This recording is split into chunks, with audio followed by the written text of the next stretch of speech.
జై తెలంగాణ, జై తెలంగాణ. కారు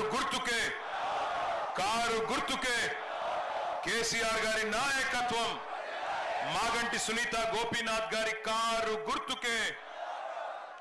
గౌరవనీయులు పెద్దలు, ఈ సోమాజిగూడ డివిజన్ లో ఎన్నికల ప్రచారాన్ని తన భుజ స్కంధాల మీద వేసుకొని పర్యవేక్షిస్తున్న మాజీ మంత్రివర్యులు పెద్దలు మహేశ్వరం శాసనసభ్యులు అక్క శ్రీమతి సబితా ఇంద్రారెడ్డి గారికి, గౌరవనీయులు పీజేఆర్ వారసుడు మీ అందరికీ ఆప్తుడు తమ్ముడు విష్ణువర్ధన్ రెడ్డి గారికి, మీ అందరి ఆశీస్సులతో కాబోయే జూబ్లీ హిల్స్ ఎమ్మెల్యే 14 నవంబర్ నాడు సోదరి మాగంటి సునీత గోపీనాథ్ గారికి, అట్లాగే ఉప్పల్ శాసనసభ్యులు అన్న బండారి లక్ష్మారెడ్డి గారు, గౌరవ ఎమ్మెల్సీ నవీన్ కుమార్ రెడ్డి గారు, తాండూర్ మాజీ ఎమ్మెల్యే రోహిత్ రెడ్డి గారు, అట్లాగే వేదిక పైన ఉన్న గౌరవ శాసన మండలి సభ్యులు మాజీ మంత్రివర్యులు శ్రీ ఎల్ రమణ గారు,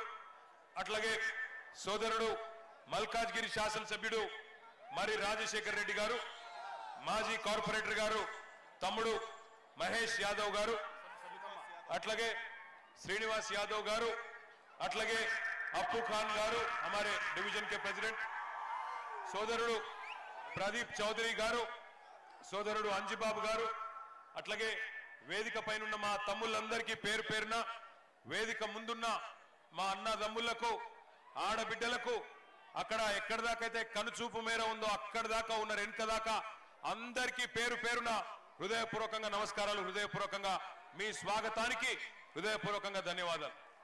మీ ఉత్సాహం చూస్తుంటే, మీరు ఇవాళ స్వాగతం చెప్పిన పద్ధతి చూస్తుంటే ఖచ్చితంగా గెలుపు పక్కా అయిపోయింది, మెజారిటీ మాత్రమే తేలాలే 14 నవంబర్ నాడు అని అనిపిస్తా ఉన్నది. తప్పకుండా మరి జూబ్లీ హిల్స్ నియోజకవర్గంలో గ్రేటర్ హైదరాబాద్ పరిధిలో 2023లో ఎట్లా అయితే ఒక్క సీటు కూడా కాంగ్రెస్ పార్టీకి ఇవ్వకుండా అందరం కూడా కేసీఆర్ గారి నాయకత్వానికే జై కొట్టినామో, మళ్ళీ ఒకసారి అదే రకమైన ఫలితం రాబోతున్నది అనడానికి ఈ జన ప్రభంజనమే దానికి నిదర్శనం అని చెప్పి నేను మీకు విజ్ఞప్తి చేస్తా ఉన్నా. దయచేసి ఇక్కడికి వచ్చిన మా ఆడబిడ్డలు అన్నదమ్ముళ్ళు అందరూ ఆలోచించాలని చెప్పి నేను కోరుతా ఉన్నా. హైదరాబాద్ మహానగరం ఒక అమ్మ లాంటి నగరం, అందరికీ అన్నం పెట్టే అమ్మ హైదరాబాద్, అందరికీ కల్పతరువు లాంటి నగరం. కులం ఏదైనా కావచ్చు, మతం ఏదైనా కావచ్చు, ప్రాంతం ఏదైనా కావచ్చు, ఉత్తర భారతదేశం నుంచి వచ్చిన వాళ్ళు కావచ్చు, దక్షిణ భారతదేశం నుంచి వచ్చిన వాళ్ళు కావచ్చు, ఎక్కడి నుంచి వచ్చిన వాళ్ళైనా కావచ్చు, అందరినీ కడుపులో పెట్టుకొని చూసుకునే నగరం హైదరాబాద్ మహానగరం. 2014లో ఆనాడు మీ ఆశీస్సులతో పెద్దలు కేసీఆర్ గారు ముఖ్యమంత్రిగా పదవి బాధ్యతలు చేపట్టినప్పుడు తెలంగాణ రాష్ట్రానికి ఆ రోజు పరిస్థితి ఏముండెనో ఒక్కసారి గుర్తు తెచ్చుకోండి. హైదరాబాద్ లో ఆ రోజు ప్రతిరోజు పవర్ కట్లు, పరిశ్రమలు నడిచే పరిస్థితి లేదు, అపార్ట్మెంట్లకు పోతే జనరేటర్లు, చిన్న చిన్న దుకాణాలకు పోతే ఇన్వర్టర్లు, ఆఖరికి ఒక జిరాక్స్ సెంటర్ కి పోయినా ఇన్వర్టర్ లేని దుకాణం గాని జిరాక్స్ సెంటర్ గాని లేదు. అట్లాంటి పరిస్థితి. తాగునీళ్ళ కటకట. ఎండాకాలం వచ్చిందంటే పి జనార్దన్ రెడ్డి గారి నాయకత్వంలో, పీజేఆర్ గారి నాయకత్వంలో ప్రతి ఎండాకాలం అక్కడ మన హెచ్ఎండబ్ల్యూఎస్ జలమండలి కార్యాలయం ముంగట ధర్నాలు, ఖాళీ కుండలు, ఖాళీ బిందెలు, లొల్లి ఆగమాగం ఉంటుండే ఆనాటి పరిస్థితి. మరి ఆనాటి నుండి 2014లో ఒక అప్పుడే పుట్టిన బిడ్డను ఎట్లా అయితే పద్ధతిగా పెంచుతామో ఆ పద్ధతుల్లో మరి కేసీఆర్ గారి నాయకత్వంలో ఒక పుట్టిన బిడ్డను, చంటి బిడ్డను ఎట్లా సాకుతారో ఆ పద్ధతుల్లో ఒక్కొక్కటిగా సమస్యలు పరిష్కారం చేసుకుంటూ వచ్చినాం. సంవత్సరం లోపలనే కరెంటు సమస్య శాశ్వతంగా తీర్చి 24 గంటలు రెప్పపాటు కరెంటు పోని పరిస్థితి తెచ్చింది కేసీఆర్ గారి నాయకత్వమా కాదా ఒక్కసారి గుర్తు తెచ్చుకోవాలని చెప్పి నేను కోరుతా ఉన్నా. ఇన్వర్టర్లు మాయమైనాయి, జనరేటర్లు మాయమైనాయి, కరెంటు లేని పరిస్థితి నుంచి సమృద్ధిగా కరెంటు ఉండే కాడికి తీసుకొని వచ్చినాం. తద్వారా పరిశ్రమలకు ఇబ్బంది లేకుండా చేసుకున్నాం. కార్మికులకి 3 పూటల మరి బ్రహ్మాండంగా అన్నం దొరికే విధంగా మన కార్యక్రమాలు చేసుకున్నాం. అట్లాగే కృష్ణా నదిని, గోదావరి నదిని 100 కిలోమీటర్ల దూరం నుండి మంచినీళ్ళని తీసుకొచ్చి మంచినీటి సమస్య దాదాపు 95-96% పూర్తి చేసుకున్నాం. ఎక్కడెక్కడైతే చివరికి ఉండే కాలనీలకు కూడా నీళ్ళిచ్చే ప్రయత్నం చేసినాం. అట్లాగే హైదరాబాద్, ఇక్కడ లక్షలాది మంది ప్రతిరోజు దేశంలోని వివిధ ప్రాంతాల నుంచి వస్తూ ఉంటారు. వాళ్ళందరికీ అన్నం దొరకాలంటే, వాళ్ళందరికీ ఉపాధి దొరకాలి అంటే పరిశ్రమలు రావాలి. అందుకే కొత్త కొత్త పాలసీలు తెచ్చినాం. IT policy, electronic policy, power policy, ఒక్కొక్కటిగా యాపిల్, గూగుల్, అమెజాన్, ఫాక్స్కాన్ పెద్ద పెద్ద పరిశ్రమల్ని హైదరాబాద్ కి దేశ విదేశాలు తిరిగి పెట్టుబడులు పట్టుకొచ్చి 3 లక్షలుండే ఐటీ ఉద్యోగులు తెలంగాణ వచ్చినాడు హైదరాబాద్ లో. దాన్ని కేసీఆర్ గారి నాయకత్వంలో 10 లక్షలకు తీసుకొని పోయిన ఘనత మన ప్రభుత్వానికి, కేసీఆర్ గారి నాయకత్వానికి దక్కుతుంది. కేవలం ఐటీ ఉద్యోగాలు మాత్రమే కాదు, ఐటీ రంగం కలకల్లాడితే రియల్ ఎస్టేట్ పెరిగింది. రియల్ ఎస్టేట్ పెరిగితే వ్యాపార వాణిజ్య చిన్న చిన్న సముదాయాలు, చిన్న చిన్న దుకాణాలు, చిన్న చిన్న వ్యాపారాలు అన్ని పెరిగినాయి. అన్నిటికీ గిరాకొచ్చింది. ఒక ఓలా, ఊబర్, జొమాటో, స్విగ్గీ, ఇంకా మైంట్రా ఏమేమి ఉన్నాయో అవన్నీ గిగ్ వర్కర్లు, వాళ్ళకు కూడా పిల్లలకు వేలాది మందికి ఉపాధి అవకాశాలు వచ్చినాయి. అట్లా 10 ఏళ్ల పాటు బ్రహ్మాండంగా మంచినీళ్ళ సమస్య తీర్చుకొని, కరెంటు సమస్య తీర్చుకొని, మంచి పాలసీలు తీసుకొచ్చి బ్రహ్మాండంగా పెట్టుబడులు ఆకర్షించి హైదరాబాద్ లో శాంతి భద్రతల సమస్య లేకుండా, కులము, మతము, ప్రాంత పేరు మీద పనికిమాలిన పంచాయతీలు పెట్టుకోకుండా బ్రహ్మాండంగా 10 ఏళ్ల పాటు కంటికి రెప్పలాగా హైదరాబాద్ నగరాన్ని కాపాడిన ఘనత పెద్దలు కేసీఆర్ గారిది. మరి ఇప్పుడేమైతున్నది? మీ కండ్ల ముంగటనే కనబడతా ఉన్నది. ఇవాళ రేవంత్ రెడ్డి గారు, కాంగ్రెస్ పార్టీ మరి అభివృద్ధిలో మనతో పోటీ పడే పరిస్థితి లేదు, సంక్షేమంలో మనతో పోటీ పడే పరిస్థితి లేదు.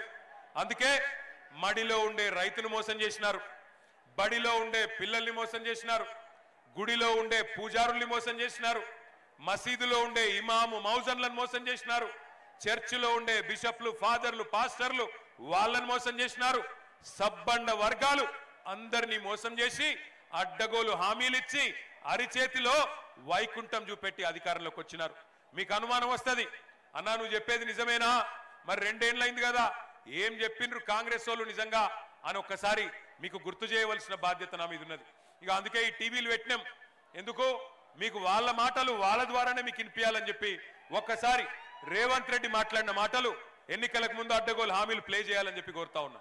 ఈ గ్యారెంటీ పత్రం మీకు ఇస్తారు, ఇది దాచి పెట్టండి. పోలింగ్ బూతుల ఓటు వేయడానికి పోయినప్పుడు దీనికి దండం పెట్టండి, పూజ చేయండి. దేవుడా మా కష్టాలు తీరాలి, ఇందిరమ్మ రాజ్యంలో ఈ 6 గ్యారెంటీలు అమలు కావాలి అని మనం దేవుడిని మోర్చుకొని దీనికి పూజ చేసి డిసెంబర్ 9, 2023 ఉదయం 10:30 గంటలకు ఇందిరమ్మ రాజ్యం 6 గ్యారెంటీల మీద తొలి సంతకం పెడుతుంది. 100 రోజుల్లో ఈ పథకాలను అమలు చేస్తా. మీ ఇంటికి తీసుకొని వచ్చి మీ ఇంట్లో వివరాలు రాసుకొని ఈ కార్డు మీ ఇంట్లో ఇచ్చి రావటం జరుగుతుంది. ప్రతి ఇంటికి ప్రతి కాంగ్రెస్ కార్యకర్త వచ్చి ఈ కార్డు ఇస్తాడు. దయచేసి నేను ప్రజలందరికీ విజ్ఞప్తి చేసేది ఏంటంటే ఈ కార్డు చాలా అత్యంత విలువైనది. ఈ గ్యారంటీ కార్డుని అత్యంత భద్రంగా భద్రపరచుకోండి. 3 నెలలు జాగ్రత్తగా దీన్ని కాపాడుకోండి. మా ప్రభుత్వం రాగానే మీరు ఈ గ్యారంటీ కార్డు తీసుకొని రాగానే అందరికీ 100 రోజుల్లో దీన్ని అమలు చేసేటువంటి కార్యక్రమం చేయబోతా ఉన్నాం. హామీలు ఇచ్చిండ్రు ఒక్కసారి గుర్తు తెచ్చుకోండి. ఏమేం హామీలు ఇచ్చిండ్రు? మహిళలకు చెప్పిండ్రు అత్తలకు 4,000, కోడళ్లకు 2,500 వస్తున్నాయా? అత్తలకు 4,000, కోడళ్లకు 2,500. ఇక్కడ లేరా మహిళలు? లేరా? ఎక్కడున్నారు మహిళలు? ఏం చేసిరుతా మీ మహిళల్ని? వెనుకకు పోయినరా? వెనుక గినబడుతుందా అక్క? మీకు వస్తుందా 2,500? వస్తుందా 4,000 పెన్షన్? తులం బంగారం ఇస్తా అన్నాడు కేసీఆర్ గారు. ఆడపిల్ల పెళ్లి చేసుకుంటే 1,116 రూపాయలు ఇస్తే అదేం సరిపోతుంది? నేను తులం బంగారం ఇస్తా అన్నాడు. ఇస్తున్నాడా తులం బంగారం? జర గట్టిగా చెప్పాలి, వినబడతలేదు. వస్తుందా తులం బంగారం? వస్తుందా 4,000 పెన్షన్? వస్తుందా 2,500 ఆడబిడ్డలకి? అట్లాగే ఇక చూడండి ఒక్కొక్కరికి ఏమేం చెప్పిండో. విద్యార్థినులకు స్కూటీలు, ఆడబిడ్డలకు బతుకమ్మ చీరలు, లగ్గం చేసుకుంటే తులం బంగారం, ఇంకా చెప్పిండు నెలకు 2,500. ఇక రైతన్నలకు నెలకు కేసీఆర్ గారు 10,000 ఇస్తే నేను 15,000 ఇస్తా అన్నాడు. కౌలు రైతులకు 15,000 ఇస్తా అన్నాడు. 2 లక్షల రుణమాఫీ చేస్తా అన్నాడు. 500 రూపాయల బోనస్ ఇస్తా అన్నాడు. విద్యార్థులకైతే నిరుద్యోగులకు మొదటి సంవత్సరంలోనే 2 లక్షల ఉద్యోగాలు ఇస్తా అన్నాడు. ప్రతి విద్యార్థికి విద్యా భరోసా కార్డు అన్నాడు. నిరుద్యోగులుంటే నెలకు 4,000 రూపాయల నిరుద్యోగ భృతి అన్నాడు. ఫీజు రీయింబర్స్మెంట్ మొత్తం ఇచ్చేస్తా అని డైలాగులు కొట్టిండు. ఇక మైనారిటీలకు 4,000 కోట్ల బడ్జెట్ అన్నాడు. 1,000 కోట్లు అదనంగా ఇస్తా అన్నాడు. అట్లాగే మైనారిటీ సబ్ ప్లాన్ అన్నాడు. ఇంకా చాలా చాలా కథలు, చాలా చాలా విషయాలు వాళ్ళకు కూడా చెప్పినాడు. అట్లాగే మరి 1-2 కాదు, ప్రతి ఒక్కరికి ప్రతి వర్గానికి ఎస్సీలకు కేసీఆర్ గారు 10 లక్షల దళిత బంధు ఇస్తే నేను 12 లక్షలు ఇస్తా అన్నాడు. అట్లాగే ఎస్టీలకు కూడా ఇస్తాను దళిత బంధు, గిరిజన బంధు అన్నాడు.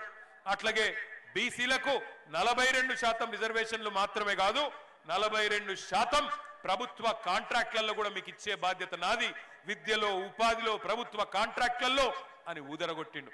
విద్యార్థులైతే పాపం రాహుల్ గాంధీ మాటలు విని అశోక్ నగర్ చౌరస్తాకు పోయి రాహుల్ గాంధీ గారు 2 ఉద్యోగాలు ఊడగొట్టండి, కేసీఆర్ ఉద్యోగం, కేటీఆర్ ఉద్యోగం ఊడగొట్టండి, 2 లక్షల ఉద్యోగాలు ఇస్తానని చెప్తే పాపం విద్యార్థులు కాలికి బల్పం కట్టుకొని తిరిగి తాతలు, అమ్మలు, అయ్యలు అందరి కాళ్ళు మొక్కి గెలిపించిండ్రు కాంగ్రెస్ పార్టీని.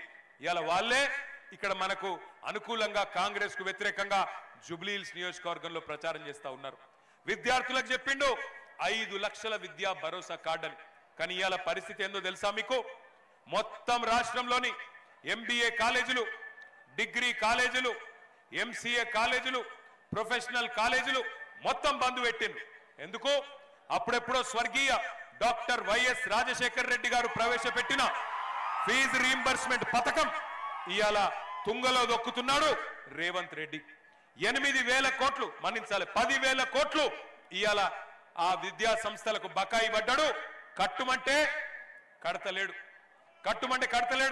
5 లక్షల విద్యా భరోసా కార్డు ఎక్కడో పోయింది. 10,000 కోట్లు ఇవాళ మొత్తం లక్షలాది మంది విద్యార్థులకు బాకీ పడ్డాడు. ఎస్సీ, ఎస్టీ, బీసీ, మైనారిటీ, అగ్రవర్ణాల్లో ఉండే పేద పిల్లలు చదువుకోవాలని చెప్పి ఆనాడు అప్పటి కాంగ్రెస్ ప్రభుత్వం రాజశేఖర రెడ్డి గారు స్కీమ్ పెడితే ఇప్పుడు వచ్చిన రేవంత్ రెడ్డి దాన్ని తుంగలో దొక్కుతున్నాడు.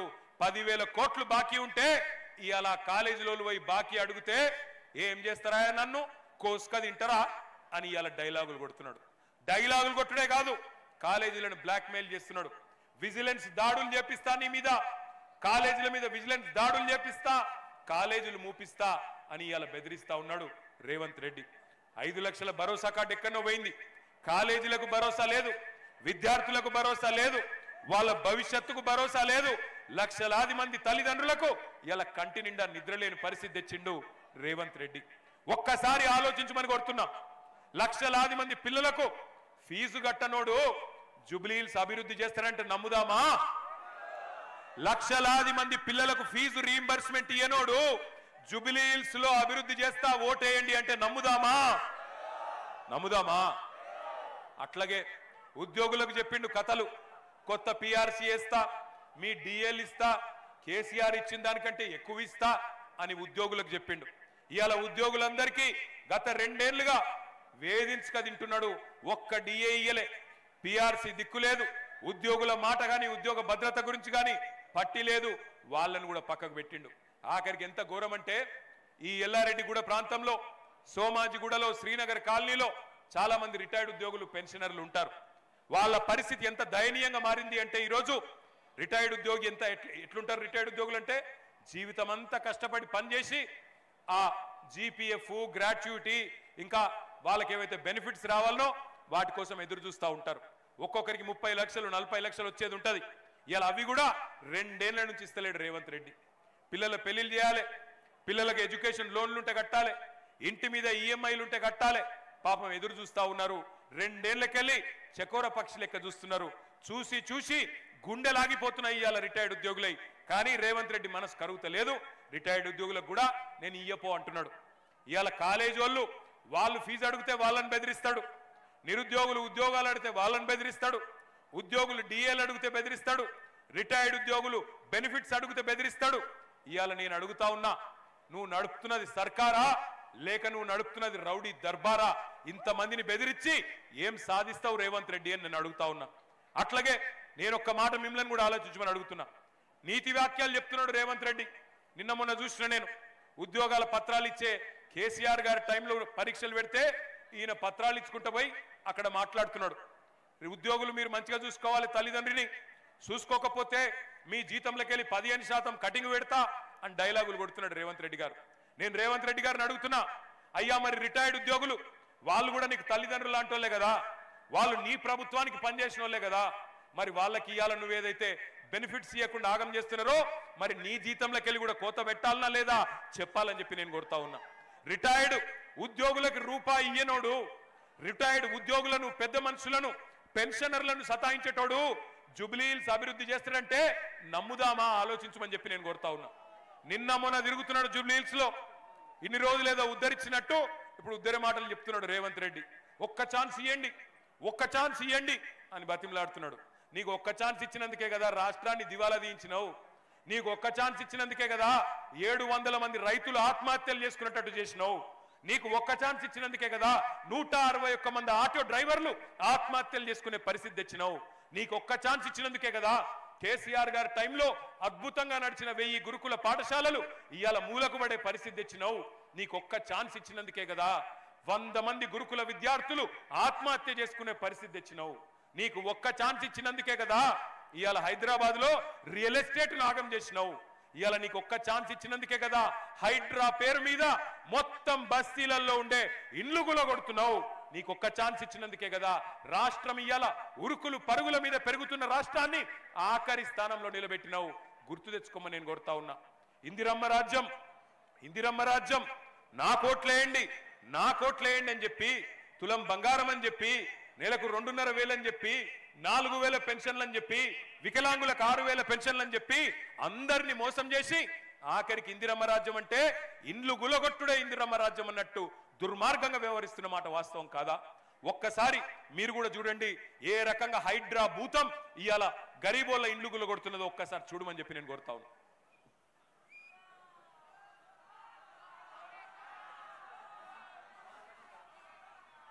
ఒక్కసారి హైడ్రా వీడియో ప్లే చేయండి.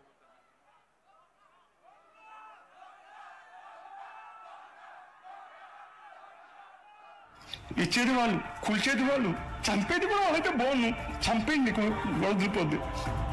జబ్బు సార్ మమ్మల్ని కొట్టి చంపేసే సార్, ఇక చంపేయండి సార్.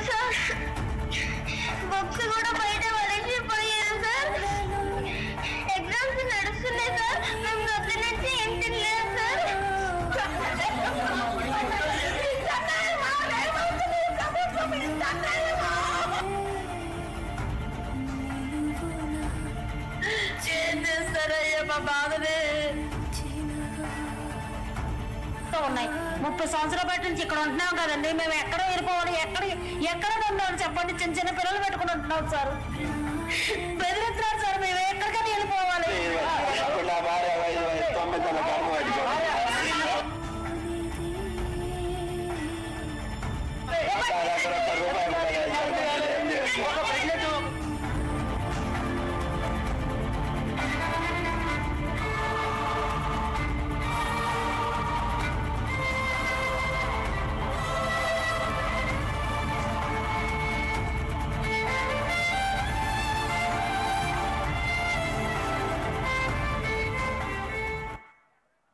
ఒక్క మాట దయచేసి ఆలోచించమని అడుగుతున్నా. మీ కళ్ళతో మీరే చూసింది, గరీబోళ్ళనేమో ఇంట్లల్లో ఉండేటోళ్లను గుంజుకొచ్చి బయటికి గుంజుకొచ్చి బుల్డోజర్తో ఇల్లు కొట్టి పారేస్తున్నారు. ఆఖరికి పిల్లలు పుస్తకాలు తీసుకుంటాం, వాటర్ బాటిల్ తీసుకుంటాం అంటే కూడా మెడలు పట్టి నూకి వాళ్ళని ఏడిపించుకుంటా బయటికి గుంజుకొచ్చి ఇవాళ ఈ పరిస్థితి తెచ్చింది. 2 ఏళ్ళైంది ప్రభుత్వం వచ్చి. నేను ఒక్క మాట అడుగుతున్నా, గరీబోళ్లకు మాత్రమే ఉంటుందా హైడ్రా? గరీబోళ్లను మాత్రమే కొడుతుందా హైడ్రా బుల్డోజర్? పెద్ద పెద్దోళ్ళని కొట్టదా? రేవంత్ రెడ్డి అన్న దుర్గం చెరువులో ఆయన ఇల్లున్నది, దుర్గం చెరువు FTL లోపల ఉన్నది, దాన్ని మాత్రం పోదు హైడ్రా. పట్నం మహేందర్ రెడ్డి ఇల్లు తాలాబ్ మధ్యలున్నది, అక్కడికి మాత్రం పోదు హైడ్రా. మంత్రులు పొంగులేటి శ్రీనివాసరెడ్డి, మంత్రులు వివేకు వాళ్ళ ఇండ్లు చెరువులల్లుంటే అక్కడికి పోదు హైడ్రా. కానీ ఇగో ఈ గరీబోళ్ళ ఇండ్లకు పోయి వాళ్ళ ఇండ్లకెళ్ళి బయటికి గుంజి ఈ 2 ఏళ్లలో ఎన్ని వేల ఇండ్లు కూలగొట్టిండో రేవంత్ రెడ్డి ఒక్కసారి యాద తెచ్చుకోండి. నేను ఇక్కడ ఎల్లారెడ్డి గూడలో ఉండే మా అన్నదమ్ములను మా ఆడబిడ్డలను ఒకటే కోరుతున్నా, ఈ పోటీ ఆషామాషి పోటీ కాదు, ఇదేదో మామూలుగా ఆల్తు ఫాల్తు ఎలక్షన్ కాదు. ఈ ఎలక్షన్ లో పోటీ జరుగుతున్నది కారుకు బుల్డోజర్ కు. రేపు మీ ఇంటికి కూడా బుల్డోజర్ రావద్దంటే మాగంటి సునీతమ్మ గెలవాలి, కేసీఆర్ గెలవాలి, BRS గెలవాలి. లేకపోతే రేపు మీ ఇంటికి బుల్డోజర్ వస్తే అడిగేటోడు ఉండడు, కాపాడేటోడు ఉండడు. రేపు మీ ఇంటికి బుల్డోజర్ వస్తే అడ్డుకునే దమ్మున్న నాయకులు ఉండాలి అంటే ఎల్లుండి 11 తారీఖు నాడు కారు గుర్తు మీద ఓటేయాలి. కేవలం బుల్డోజర్ కడ్డం వచ్చేది కారు మాత్రమే తప్ప ఇంకో పార్టీతోనో ఇంకో నాయకుడితోనో కాదు. దయచేసి ఆలోచన చేయండి. కేసీఆర్ గారు ఉన్నప్పుడు గరీబులకు సాయం చేసిండు. కేసీఆర్ కిట్ ఇచ్చిండు, బిడ్డ పుడితే ఆడబిడ్డ పుడితే 13,000 ఇచ్చిండు, మరి మగపిల్లడు పుడితే 12,000 ఇచ్చిండు. ఇలా వస్తున్నదా కేసీఆర్ కిట్టు? బంద్ అయిందా లేదా రేవంత్ రెడ్డి వచ్చినాక? గట్టిగా చెప్పాలి, ఇంకెళ్ళి బంద్ అయిందా లేదా కేసీఆర్ కిట్టు? కేసీఆర్ కిట్ వస్తుందా, బంద్ అయిందా? రంజాన్ తోఫా వస్తుందా? రంజాన్ తోఫా వస్తుందా? బతుకమ్మ చీరలు వస్తున్నాయా? క్రిస్మస్ గిఫ్ట్ వస్తుందా? దళిత బంధు వస్తుందా? మైనారిటీ బంధు వస్తుందా? ఇవాళ రైతు బంధు వస్తుందా?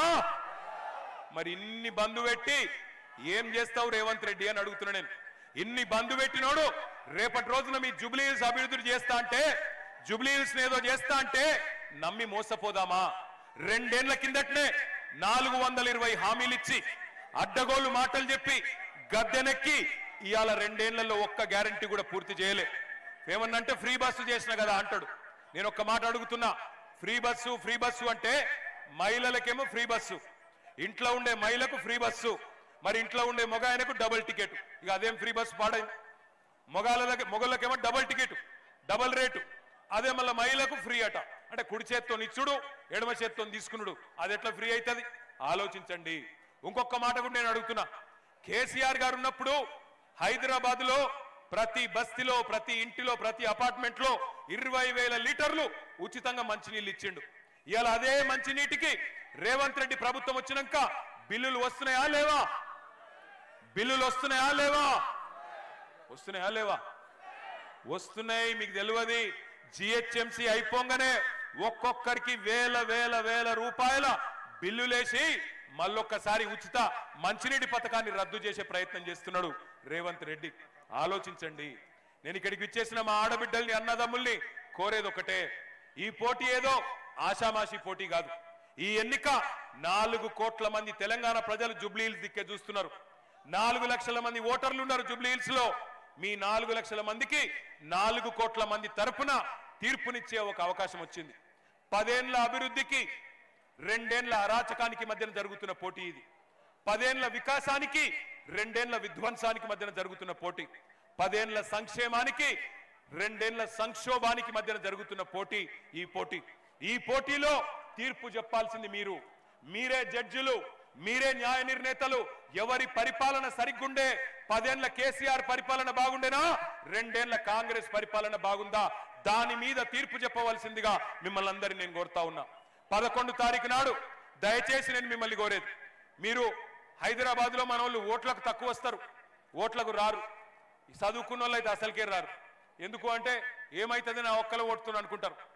రేవంత్ రెడ్డి ఆలోచన చేస్తుండట, ఎట్లాగూ మర్యాదగా కొట్లాడితే, ఫెయిర్ గా కొట్లాడితే, నిష్పక్షపాతంగా కొట్లాడితే అడ్రస్ లేకుండా ఓడిపోతామని అర్థమైపోయింది. దొంగోట్లను నమ్ముకున్నాడు, దొంగ ఓట్లు వేయించే పనిలో ఉన్నాడు. అందుకే ఇక్కడికి వచ్చిన ఆడబిడ్డలను, అన్నదమ్ములను నేను చేతులు జోడించి కొడతా ఉన్నా, దయచేసి 11 తారీఖు నాడు ఓటింగ్ కు రండి, పాల్గొనండి, మీ తీర్పు చెప్పండి. 10 ఏళ్ల కేసీఆర్ పరిపాలన బాగుండేనా లేదా 2 ఏళ్ల కాంగ్రెస్ పరిపాలన బాగుందా ఆలోచన చేయండి. 10 ఏళ్ల అభివృద్ధి బాగుండేనా 2 ఏళ్ల అరాచకం బాగుందా ఆలోచన చేయండి. ఖచ్చితంగా మరి 11 తారీఖు నాడు పోలింగ్ కు వచ్చి మీ తీర్పు చెప్పాలని చెప్పి నేను కోరుతా ఉన్నా. ఒకసారి ఆ మోడల్ బ్యాలెట్ చూపెట్టు. Model ballot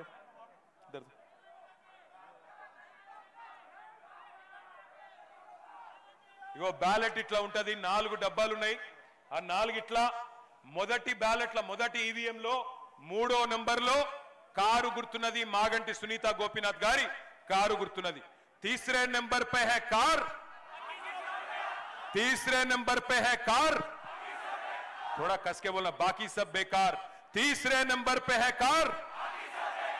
వినబడతలేదు. రేవంత్ రెడ్డి పక్కన రేమత్ నగర్ ఉన్నాడు, గట్టిగా వినబడాలి. तीसरे नंबर पे है कार. వెనకకెళ్ళి సౌండ్ వస్తలేదు. तीसरे नंबर पे है कार. 3వ నంబర్ మీద కారు ఉన్నది, మిగతా అన్ని బేకారు. కాబట్టి దయచేసి 11 తారీఖు నాడు మీరందరూ కూడా ఆలోచించి మళ్ళీ తిరిగి కేసీఆర్ గారి పరిపాలన రావాలి అంటే జూబ్లీ హిల్స్ నుండే మన జైత్రయాత్ర మొదలు కావాలి. జూబ్లీ హిల్స్ లో మీరిచ్చే మెజారిటీతో కాంగ్రెస్ కు మైండ్ బ్లాంక్ అయి దిమ్మ తిరిగే విధంగా కుర్చీ మడత పెట్టి ఏం చేయాలో మీకు తెలుసుగా. జై తెలంగాణ, జై తెలంగాణ. కారు గుర్తుకే, కారు గుర్తుకే, మాగంటి సునీత గోపీనాథ్ గారి కారు గుర్తుకే. జై తెలంగాణ, జై తెలంగాణ. పక్కనా ఇక బొమ్మంటారా, చూసుకుంటారా మీరు? Thank you. జై తెలంగాణ. Good night. భయ్యా